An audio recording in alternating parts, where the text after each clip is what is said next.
যারা Honda x ব্লেডের জন্য অনেকদিন ধরে ওয়েট করতেছেন তাদের জন্য গুড নিউজ। খুশি হওয়ার কিছু জিনিসও আছে, ডিসঅ্যাপয়েন্টেড হওয়ার কিছু জিনিসও আছে। এবং যেহেতু আমি কারো দ্বারা রাইট নাও স্পন্সর্ড না, সো আমি কোনো বায়াসড কথা বলবো না। আমি ভালো খারাপ দিক সবকিছুই বলবো।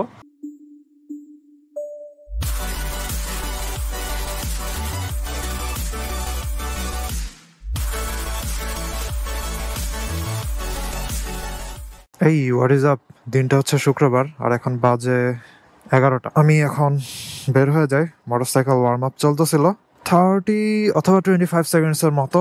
চোখ অন করে ওয়ার্ম আপ করলাম। আর হচ্ছে অবশ্যই দিনের শুরুতে অথবা যদি 4-5 ঘন্টা ব্রেক হয় তাহলে মোটরসাইকেল কিক দিয়ে স্টার্ট করা বেটার, যদি আপনি ব্যাটারি হেলথ ভালো রাখতে চান। সো এই জন্যই কিক দিয়ে স্টার্ট দিলাম। আরে কুকুর, বিদেশি কুকুর, তবে কোনো লিশ লাগানো ছিল না, হয়তো ওনার ধারে কাছেই আছে। অলরাইট, মেইন রোডে বের হয়ে গেলাম। সো যারা হোন্ডা এক্স ব্লেডের জন্য অনেকদিন ধরে ওয়েট করতেছেন তাদের জন্য গুড নিউজ। এবং আমি আমার আগের অনেক ভিডিওতে হোন্ডা এক্স ব্লেডের রিভিউ ভিডিও অথবা মাইলেজের ভিডিও অথবা ভালো খারাপ এরকম টাইপের অনেক ধরনের ভিডিওতে অনেক মানুষের কমেন্টস পাইছিলাম যারা হচ্ছে এই মোটরসাইকেলটা খুঁজতেছিল এবং সবাই জিজ্ঞাসা করতেছিল যে ঢাকার কোথাও অথবা দেশের কোথাও এটা অ্যাভেলেবল নাকি। কারণটা হচ্ছে যেখানেই কেউ কিনতে যেতেছিল মোটরসাইকেল পাইতেছিল না এবং শোরুমওয়ালারা হচ্ছে তাদেরকে বলতেছিল জানুয়ারির দিকে আসতে পারে। সো জানুয়ারিতেও মানুষ পাইতেছিল না এবং ইন্ডিয়ার যে ওয়েবসাইটগুলো আছে ওইখানে দেখাইতেছিল হচ্ছে ডিসকন্টিনিউড, অর্থাৎ মোটরসাইকেলটা ডিসকন্টিনিউ করে দেওয়া হয়েছে। এজন্য মানুষেরা ধরে নিছিল হয়তো এক্স ব্লেড একদম বন্ধ, এটা আর তারা ম্যানুফ্যাকচারিং করবে না। আর ওইটার জায়গাতে তো হচ্ছে SP160 ওটা নিয়ে আসছেই, তো মানুষেরা এটাই ধরে নিছিল আর কি। ওয়াও, ফোর্ড জোস তো। ফোর্ডের kind of truck, kind of আবার হচ্ছে ফ্যামিলি ভেহিকল, বিশাল ভেহিকল, জোস। আচ্ছা, এই রাস্তায় ঢুকতেছি কেন? আমি তো একদম সোজা যাবো। ওয়াও, এখানে বিল্ডিংটা ভেঙে ফেলছে। এখানে বিশাল একটা এরিয়া এখন পুরো খালি খালি লাগে আর কি। সারা জীবনই তো হচ্ছে চিরচেনা রাস্তা দিয়ে যাই, হঠাৎ করে এই ভাঙা বিল্ডিংটা দেখে আগে অন্যরকম লাগতেছিল, মনে তো ছিল যেন অন্য কোনো রাস্তায় চলে আসছি। আর সবচেয়ে খারাপ লাগছিল হচ্ছে যখন লেকের ভিতরের যে জাহাজ বাড়িটা আছে, ওই জাহাজ বাড়িটা যখন ভেঙে তার অ্যাপার্টমেন্টে দিয়ে দিছিল না কিসে দিয়েছিল কে জানে, তারপরে অনেক খারাপ লাগছিল কারণ ওইটা আসলেই অনেক জোস একটা বাড়ি ছিল। হোয়াট এভার, SP160 তো আছেই এবং এটার দামটা হচ্ছে একটা রিজনেবল প্রাইসে, কিন্তু হোন্ডা এক্স ব্লেডে তারা দাম বাড়া দিছিল লাস্টের দিকে অনেক। এবং আমি আমারটা পাইছিলাম হচ্ছে 1,86,000 আই গেস, ঈদের একটা অফারও ছিল। সো তারপরে দাম বাড়তে বাড়তে বাড়তে বাড়তে এটা মনে হয় 2,32,000 গেছে। তবে মানুষ যতই ট্রল করুক, দেখতে ভালো লাগে না, নাক বেশি খাড়া, এই সেই কত ধরনের কথা, কিন্তু এক্স ব্লেডের চাহিদা অনেক। এবং আমার ভিডিওর কমেন্টসেই অনেকে বলতো যে আমার অনেক দিনের ইচ্ছা এটা কিনার, কিন্তু পাইতাছি না। যাই হোক, ফাইনালি অ্যাভেলেবল হয়েছে এবং হচ্ছে নতুন ইউনিটস। তবে নতুন ইউনিটসে অনেক পুরানো জিনিস আছে, খুশি হওয়ার কিছু জিনিসও আছে, ডিসঅ্যাপয়েন্টেড হওয়ার কিছু জিনিসও আছে। এবং যেহেতু আমি কারো দ্বারা রাইট নাও স্পন্সর্ড না, সো আমি কোনো বায়াসড কথা বলবো না।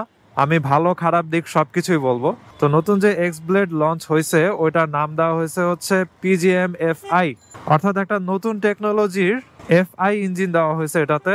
এবং PGM FI দেওয়াতে যে সুবিধাটা হয়েছে ওইটা হচ্ছে ইঞ্জিনের টেম্পারেচার, তারপরে এয়ার ফ্লো সবকিছু ডিটেক্ট করে হচ্ছে পারফেক্ট অ্যামাউন্টের ফুয়েল দিবে, বেশি না আবার কমও না।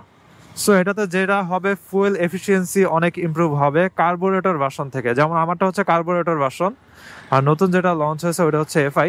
সো এইটার থেকে মাইলেজ আরো বেশি পাওয়া যাবে, জাস্ট বেশি না, ড্রামাটিক্যালি ইমপ্রুভ হওয়ার কথা যদি তারা একদম ভালো লেভেলের PGM FI ইঞ্জিন প্রোভাইড করে, তাহলে ড্রামাটিক্যাল ইমপ্রুভ হবে মাইলেজের। তারপর আরেকটা ভালো জিনিস যেটা দেওয়া হয়েছে ওটা হচ্ছে ইঞ্জিন কিল সুইচ। ফাইনালি হোন্ডা ব্র্যান্ড তাদের মোটরসাইকেলগুলোতে ইঞ্জিন কিল সুইচ দেওয়া শুরু করছে। সো আমি কয়েকদিন আগে শাকিল ভাইয়ের হচ্ছে SP160টার 700 কিলোমিটার রিভিউ ভিডিওটা করতে গিয়ে যেটা দেখে আমার কাছে অনেক ভালো লাগছিল ওটা হচ্ছে ইঞ্জিন কিল সুইচ দিছিল এবং ওইটার স্পিডোমিটারটাও হচ্ছে কিছুটা ইমপ্রুভ ছিল, মাইলেজ শো করতো। আমারটাতে এই যে ইঞ্জিন কিল সুইচ নাই, এই জায়গাটা একদম খালি। ফাইনালি তারা আবার ইঞ্জিন কিল সুইচ প্রোভাইড করলো, দ্যাট ইজ বেটার। এটা খুবই ভালো লাগলো।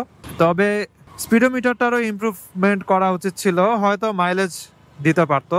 তবে আপাতত যা আছে মোটামুটি ইনফরমেশন যা কিছু লাগে সবকিছুই আছে। আমার কোনো ব্লুটুথ কানেক্ট করে, ঠিক আছে, কল আসছে নাকি না আসছে ওরকম কিছু দেখার দরকার নাই, এনাফ ইনফরমেশন আছে এখানে। তবে যদি মাইলেজটা শো করতে আরো ভালো হইতো। আরেকটা জিনিস বাইরের কান্ট্রির ভালো ভালো মোটরসাইকেল গুলাতে অথবা হায়ার সিসির মোটরসাইকেল গুলাতে দেখা যায়, ওইটা হচ্ছে ট্র্যাক রেকর্ড, ফুয়েল নেওয়া, ফুয়েল হচ্ছে কতটুকু বার্ন হয়েছে, একটুকু ফুয়েলে কতটুকু কিলোমিটার চলছে, ওগুলো আবার অ্যাপের মাধ্যমে দেখা যায়। যদিও ওগুলো আমি নিজেই হচ্ছে এক্সটার্নাল অ্যাপের মাধ্যমে দেখি, প্যারা নাই। যাই হোক, ইঞ্জিন কিল সুইচ দিছে, দ্যাটস বেটার। এরপরে হচ্ছে যে সাইড স্ট্যান্ড আছে, এই সাইড স্ট্যান্ডটা হচ্ছে সেন্সর অ্যাড করছে, অর্থাৎ এটা নামানো অবস্থাতে চালু করা যাবে না, অথবা এটা নামায় ফেললে ইঞ্জিন বন্ধ হয়ে যাবে। দ্যাটস গুড, এই জিনিসটা ভালো করছে, একটা সেফটি ফিচার। এবং আরেকটা সেফটি ফিচার দিচ্ছে, ওইটা হচ্ছে লিন অ্যাঙ্গেল ডিটেক্টর। তো লিন অ্যাঙ্গেল ডিটেক্টর এটা কি জিনিস? ওটা হচ্ছে হায়ার সিসি অথবা যেসব মোটরসাইকেল হচ্ছে ট্র্যাকে চলে, কিরে ভাই একদম দেখি 90 ডিগ্রিতে আমার সামনে দাঁড়ায় আছে, সে কই যাবে বুঝলাম না কিছু। ও আচ্ছা, পাঠাও ড্রাইভার, একদম 90 ডিগ্রিতে আমারে ব্লক করে দাঁড়ায় আছে। যাই হোক, যেটা বলতেছিলাম, লিন অ্যাঙ্গেল ডিটেক্টর দিছে। তো আপনার মোটরসাইকেল কতটুকু লিন হয়েছে ওইটা হচ্ছে সেন্সর ডিটেক্ট করবে। তবে হয়তো মোটরসাইকেলে শো করবে না, কিন্তু ওই সেন্সরটা মনিটরিং করতে থাকবে যে কতটুকু লিন হয়েছে না হয়েছে। তো এটাতে সুবিধা কি? হায়ার সিসি মোটরসাইকেল গুলোর জন্য সুবিধা হচ্ছে আপনি যদি এটা ট্র্যাকে চালান তাহলে আপনি অলওয়েজ মনিটরিং করতে পারবেন যে আপনার কতটুকু লিন হয়েছে অথবা আর কতটুকু লিন হইতে পারবেন। আর এক্স ব্লেডের জন্য সুবিধা হচ্ছে মোটরসাইকেলটা যদি পয়রা যাইতে নেয় তখন অটোমেটিক্যালি হচ্ছে ইঞ্জিনটা অফ করে দিবে আর কি। তো এই ফিচার অন্যান্য মোটরসাইকেলও আছে, অনেক মোটরসাইকেলে আছে যে মোটরসাইকেল যদি পড়ে যায় তাহলে অটোমেটিক্যালি ইঞ্জিনটা বন্ধ করে দিবে, যেন বড় ধরনের দুর্ঘটনা না হয় অথবা বার্ন যেন না হয়ে যায়। যাই হোক, বাসটা চিপা দিয়ে বের হয়ে যায়। ও রে সিএনজি রে। অলরাইট, দেখছেন রাস্তা ব্লক করে দাঁড়া আছে খালি বাসটার নাম কি জানি, ট্রান্সিলভা মনে হয়। ওকে, তো এই জিনিসগুলা হচ্ছে মোটামুটি বলা যায় ব্রিফলি নতুন অ্যাড করা হয়েছে। এবার বলি ডিসঅ্যাপয়েন্টমেন্ট এর কথা। ওটা হচ্ছে নতুন ভার্সন দিল, এর আগে কিন্তু আরেকটা নতুন ভার্সন আসছিল, ওইটাতে হচ্ছে জাস্ট গ্রাফিক্স ইমপ্রুভ করছিল। আর এবার আবার নতুন 4টা কালার দিছে, তার ভিতরে হোয়াইট কালারটা আর ব্ল্যাক গ্রিন কালারটা আমার সবচেয়ে ভালো লাগছে। তো এই নতুন ভার্সনেও তারা টায়ারের ইমপ্রুভমেন্ট করলো না, অর্থাৎ এখনো তারা 80 সেকশনের টায়ার দিয়ে রাখছে, ফ্রন্ট টায়ার।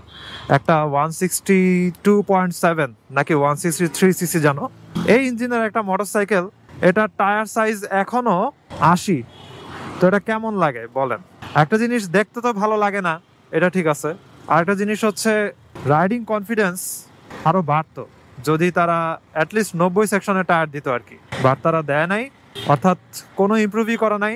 তার উপরে হচ্ছে আরেকটা ইমপ্রুভমেন্ট হওয়া উচিত ছিল কিন্তু ওইটাও দেয় নাই, ওইটা হচ্ছে সাসপেনশনটা তারা চাইলে আর একটু মোটা দিতে পারতো, অথবা পিছনে যে সাসপেনশনটা আছে ওইটা হচ্ছে আর একটু স্ট্রঙ্গার দিতে পারতো, কারণ ওইটা অনেক সময় নাকি ভেঙে যায়।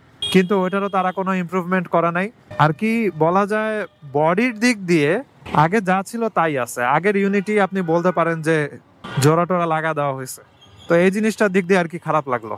যাই হোক, good wishes for those who are gonna buy this motorcycle. আজকের ভিডিওটা এখানেই শেষ করি। I hope you guys like this video, and if you're watching me for the first time you can kindly subscribe. তো see you in the next one. সবাই ভালো থাকেন, সাবধানে রাইড করেন, টাটা।